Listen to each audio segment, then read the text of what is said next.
द्वारिका। द्वारिका नगरी का निर्माण किया और वहीं पर बड़ा ही सुंदर लीला करते हुए प्रजा को आनंद देते हुए और 125 वर्ष की अवस्था में स्वधाम को गमन किए। हो गई कृष्ण कथा। परीक्षित बोले, बस महाराज हो गई कृष्ण कथा, मैं कब से कृष्ण कथा की प्रतीक्षा कर रहा था, आप तो 1 मिनट में पूरी कृष्ण कथा कर दिए। महाराज कृपा करके आप कृष्ण कथा को विस्तार से कहिए। तब सुखदेव जी कहते हैं, राजन एक काम करो, तुम्हें भूख लगी होगी, जाकर पहले भोजन कर लो, थोड़ा सा जल पी लो, तत्पश्चात हम तुम्हें कृष्ण कथा सुनाएंगे।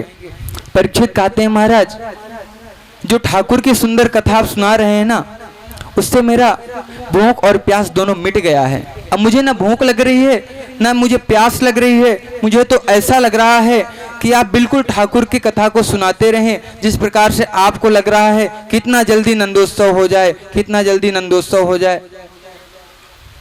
अब क्या हुआ, सुखदेव जी कहते हैं, राजन जब पृथ्वी में अधर्म फैलने लगता है और पृथ्वी उस अधर्म को सहने में असमर्थ हो जाती है, तभी देवताओं के पास जाती है गौ का रूप धारण करके, और सभी देवता ब्रह्मा जी के साथ क्षीर सागर पर जाते हैं और पुरुष सूक्त से भगवान की स्तुति करते हैं। स्तुति करते करते ब्रह्मा जी समाधिस्थ हो जाते हैं। समाधि में ही उनको आकाशवाणी होती है कि वृंदावन में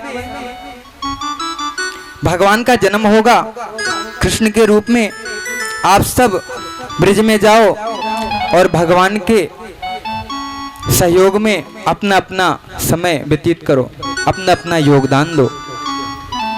सभी देवता रूप धारण कर करके आते हैं, ब्रिज में जन्म लेते हैं।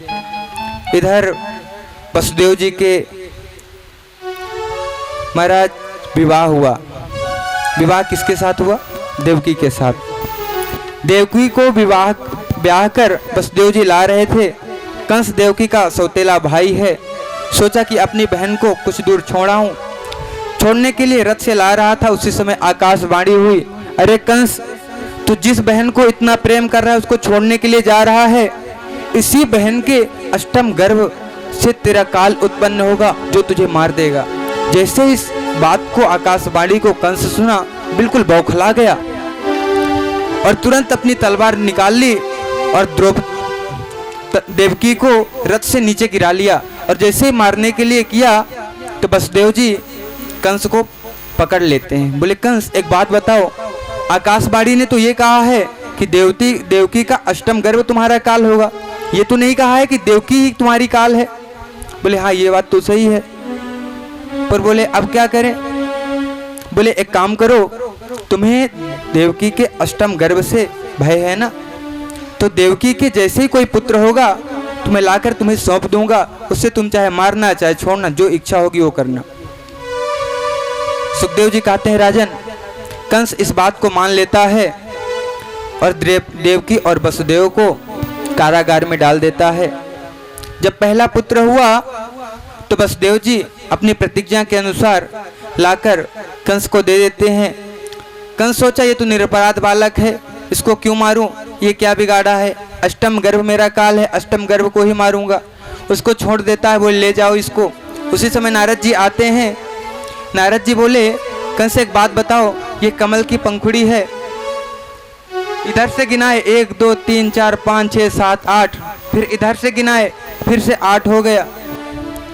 कंस बोला, अच्छा ये बात तो सही है। बोले पहला भी 8वां हो सकता है और 8वां भी पहला हो सकता है। तो कंस तो दुराचारी पहले से ही था, उस बालक को लाकर मार दिया। इस प्रकार से 6 पुत्रों को कंस मार दिया। अब भगवान को बड़ी चिंता हुई कि अब तो सप्तम गर्भ के रूप में शेष जी जा रहे हैं, तो अपनी योग माया को आज्ञा दी कि एक काम करना, सप्तम गर्भ में शेष जी जा रहे हैं तो उनको देवकी के गर्भ से निकालकर रोहिणी के गर्भ में डाल देना। सप्तम गर्भ के रूप में बलराम जी आए हैं और योग माया शेष जी को देवकी के गर्भ से निकालकर ले जाकर रोहिणी के गर्भ में डाल देती है। रोहिणी गोकुल में नंद जी के यहाँ रहती हैं। अब सप्तम अष्टम गर्भ में मेरे श्याम सुंदर आ रहे हैं, जैसे ही श्याम सुंदर आज गर्भ में प्रवेश किए तो देवकी का चेहरा ऐसे चमक रहा है कि इससे पहले ऐसा कभी देखा नहीं गया था। बड़ा आश्चर्य हुआ सभी को कि ये क्या हो रहा है। देवकी समझ गई कि इस बार मेरे गर्भ से कोई ना कोई अच्छा होने वाला है, कोई सत्पुरुष आने वाला है, हो सकता है ठाकुर जी आने वाले हों। ब्रह्मा जी को पता चला, देवताओं को पता चला कि श्याम सुंदर गर्भ में आ रहे हैं, तो ब्रह्मा जी सभी देवताओं को लेकर आज कंस के कारागार में आते हैं और भगवान की गर्भ स्तुति करते हैं। ब्रह्मा जी कर रहे हैं, थोड़ा सा हम भी कर लेते हैं भगवान का स्वागत। पर ताली बजाना मत भूलिएगा, नहीं तो मैं बंद कर दूंगा वहीं से, ठीक है। स्वागतम कृष्ण शरणागतम पाहि, स्वागतम कृष्ण शरणागतम पाहि, स्वागतम कृष्ण शरणागतम पाहि, स्वागतम कृष्ण शरणागतम पाहि, स्वागतम सुस्वागतम शरणागतम पाहि, स्वागतम सुस्वागतम शरणागतम पाहि, स्वागतम सुस्वागतम शरणागतम पाहि, स्वागतम सुस्वाहि, स्वागतम कृष्ण शरणागतम पाहि, सत्यव्रतं सत्यपरं त्रिसत्यं सत्यस्य योनिं निहितं च सत्ये, सत्यव्रतं सत्यपरं त्रिसत्यं सत्यस्य योनिं निहितं च सत्ये, सत्यस्य सत्यत्वनेत्रं सत्यात्मकं त्वां शरणं प्रपन्ना, स्वागतं कृष्ण शरणागतं पाहि, स्वागतं कृष्ण शरणागतं पाहि, स्वागतं कृष्ण शरणागतं पाहि, स्वागतं कृष्ण शरणागतं पाहि, स्वागतं कृष्ण शरणागतं पाहि, स्वागतं कृष्ण शरणागतं पाहि, स्वागतं सुस्वागतं शरणागतं पाहि, स्वागतं सुस्वागतं शरणागतं पाहि, स्वागतं कृष्ण शरणागतं पाहि, स्वागतं कृष्ण शरणागतं पाहि, स्वागतं कृष्ण शरणागतं पाहि, स्वागतं कृष्ण शरणागतं पाहि, शरणागतं पाहि, शरणागतं पाहि, शरणागतं पाहि। वसुदेव जी, देवकी जी निरंतर ठाकुर के आने की प्रतीक्षा करने लगे। निश्चित समय आने पर चतुर्भुज रूप लेकर भगवान श्री कृष्ण प्रकट होते हैं। जैसे चतुर्भुज रूप में देखा वसुदेव जी ने, बोले ये कौन है? ठाकुर जी बोले कि आप पहले जन्म में प्रश्नी गर्भ के रूप में मेरा जन्म हुआ, दूसरे गर्भ में आप कश्यप थे, ये माता अदिति के रूप, देवकी माता अदिति के रूप में थी, वामन के रूप में मेरा दूसरा जन्म हुआ, और आज कृष्ण के रूप में मैं आपका बालक बनकर आया हूं। वसुदेव जी बोले आप बालक बन के आए हैं? बालक ऐसा होता है क्या? 4 हाथ वाला होता है क्या? पीतांबर पहन के आता है क्या बालक? लख रूप चतुर्भुज आत्मज का वसुदेव जरा घबराने लगे। वसुदेव जी घबरा गए थे, पर जब जान लिया ये जगदीश्वर हैं तो भक्ति समेत प्रणाम किया। बोले प्रभु प्रणाम है आपको। स्तुति किया वसुदेव जी ने। ठाकुर जी बोले तुम पूछ रहे थे ना मैं चतुर्भुज रूप धारण करके शंख चक्र गदा लेके क्यों आया था? बोले जब भी कोई बालक होता था कंस मारने के लिए आ जाते थे, इसलिए मैं पहले से व्यवस्था करके लाया हूं, गदा चक्र लेके आया हूं, कम से कम रक्षा तो कर लूंगा। पर एक काम करिए, आप मुझे गोकुल में छोड़कर आइए, और गोकुल में नंद बाबा के यहाँ एक कन्या उत्पन्न हुई है, उस कन्या को यहाँ लेकर आइए और मुझे गोकुल में छोड़कर आइए।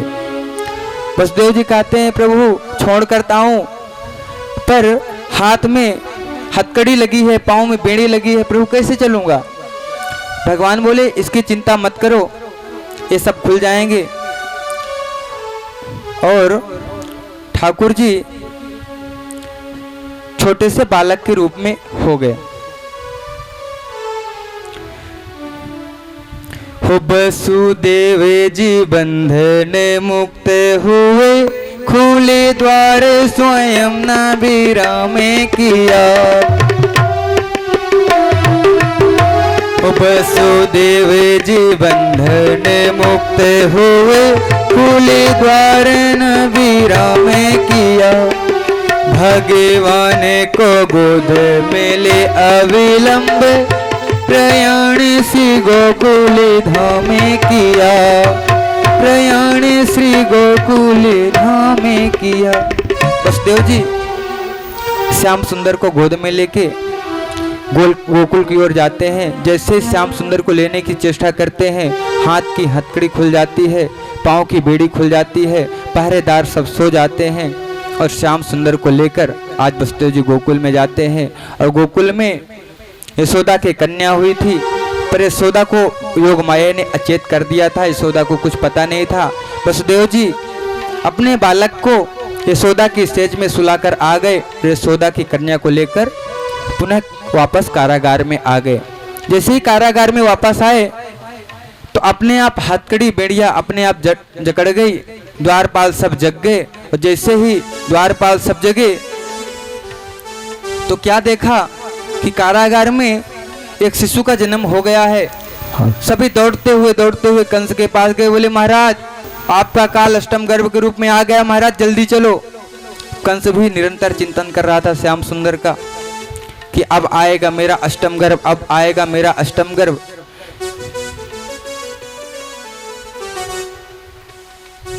श्री राधे, अभी रुकना है, मैं बोलूंगा।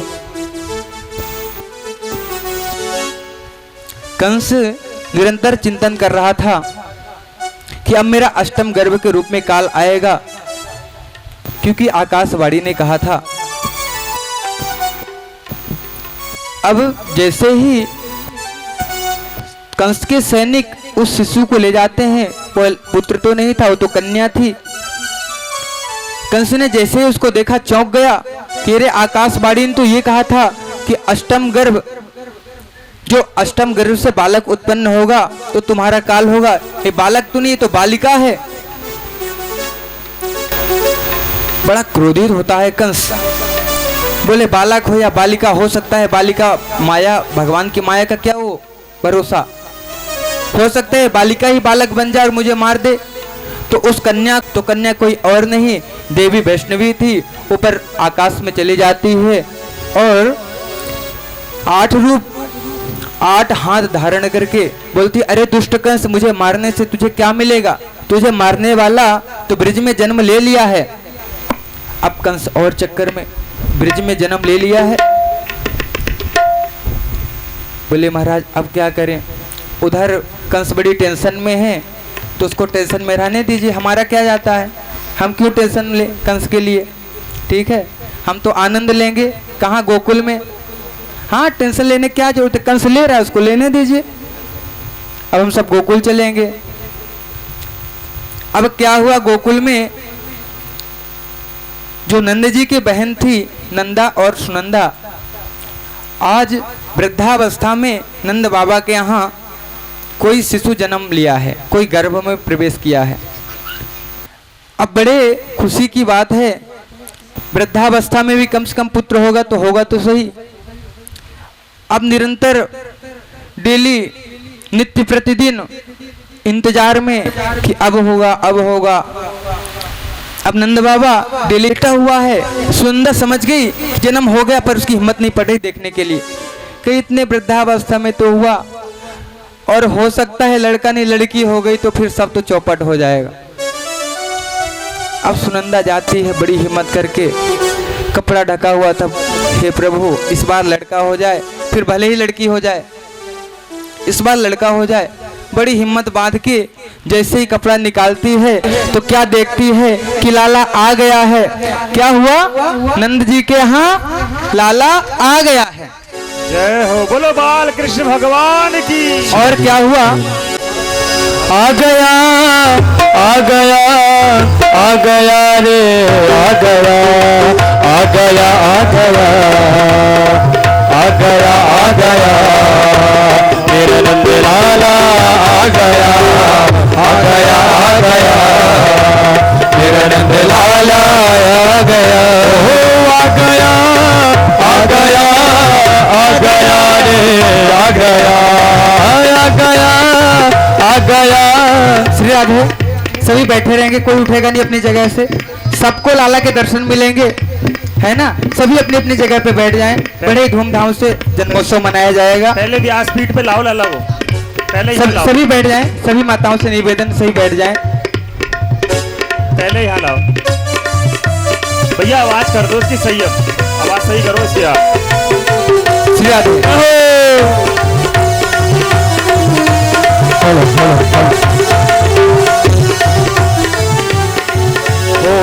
आ गया आ गया आ गया आ गया आ गया आ गया आ गया रे आ गया आ गया आ गया जय हो आ गया आ गया मेरे नंद लाला आ गया। सब लोग भाव से काली की सेवा करते हुए बोलो लाल कृष्ण लाल की जय, बोलो लाल की हरिलाल की जय हो, बोलो बाल कृष्ण भगवान की, बाटे की हरिलाल की, काली की सेवा करते हुए जय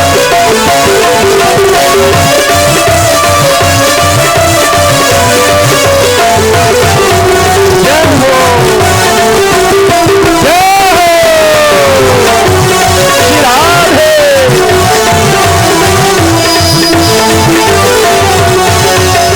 मेरे नंद लाला के मोटे मोटे नैना, मेरे नंद लाला के मोटे मोटे नैना, मेरे नंद लाला के मोटे मोटे नैना, मेरे नंद लाला के मोटे मोटे नैना, मोटे मोटे नैना की छोटे छोटे नैना, मोटे मोटे नैना की छोटे छोटे नैना, मोटे मोटे नैना की छोटे छोटे नैना, मोटे मोटे नैना की छोटे छोटे नैना। छा गया छा गया छा गया छा गया, कहाँ छा गया? मेरा नंद लाला आया तो पर छा गया, छा भी गया पर कहाँ छा गया? सभी लोग भाव से छा गया सबके दिलों में छा गया आ गया आ गया मेरा नंद लाला आ गया आ गया आ गया मेरा नंद लाला आ गया आ गया आ गया मेरा नंद लाला आ गया आ गया आ गया आ गया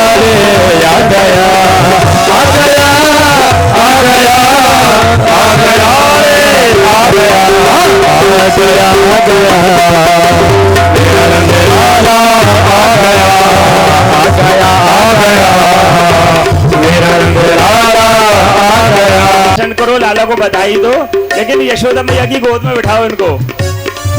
आ गया तो सवार बधाई लोगों को बार बधाई, नंद जी के अंगना में बज रही आज बधाई, नंद जी के अंगना में बज रही आज बधाई, नंद जी के अंगना में बज रही आज बधाई, नंद जी के अंगना में बज रही आज बधाई, नंद जी के अंगना में